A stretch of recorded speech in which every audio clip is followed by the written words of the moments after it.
এজন নেতা এই সময়ত কি আহ্বান জনাব? আমি খুব দুখ পাইছোঁ। অসম সাহিত্য সভাৰ সভাপতিৰ পৰা এনেকুৱা ধৰণৰ কথা আমি আশা কৰা নাছিলোঁ আৰু অসম সাহিত্য সভাৰ পৰা ভৱিষ্যতেও নকৰে এনেকুৱা কথা। আমি তেখেতে যিটো ভাষা কৈছে আমি ক'বলৈ বেয়া পাইছোঁ।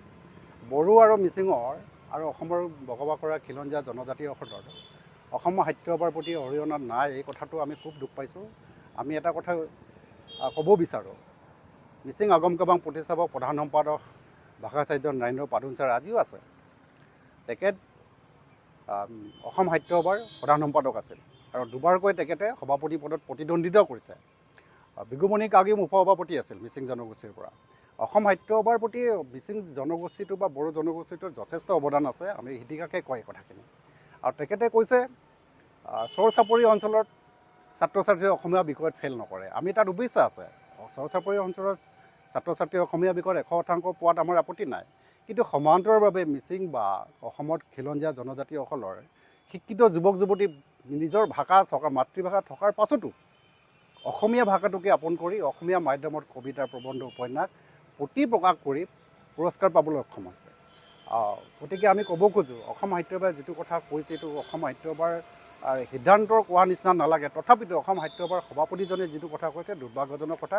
আৰু ভৱিষ্যতলৈ এনেকুৱা ধৰণৰ কথা নক'বৰ কাৰণে অসম সাহিত্য সভাক মিচিং সাহিত্য সভাৰ তৰফৰ পৰা আমি আহ্বান জনাইছোঁ।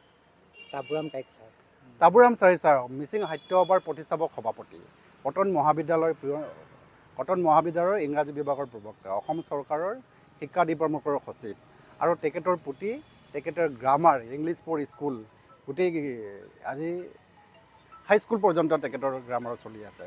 গতিকে তেখেতলোকৰ স্বনাম ব্যক্তিসকলৰ অসমীয়া ভাষা অসমীয়া জাতিটোৰ প্ৰতি যথেষ্ট অৰিহণা আছে।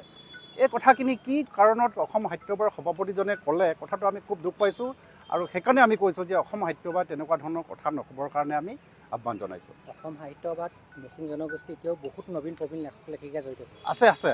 সেইটোও আছে। আমাৰ নৰেন্দ্ৰ পাদুন ছাৰৰ পৰা আদি কৰি আমাৰ বিগুমণি কাগিম আছে, বিগুমণি কাগিমৰ প্ৰকাশিত মানে ৰঘুনাথ পামেগাম আছে, ৰঘুনাথ কাগিম তৰুণগঞ্জ পামেগাম আছে আৰু বহুত আশা কমিটি জিলা পৰ্যায়ত বহুত মিচিং লেখক লেখিকা অসম সাহিত্য সভাত জড়িত হৈ আছে।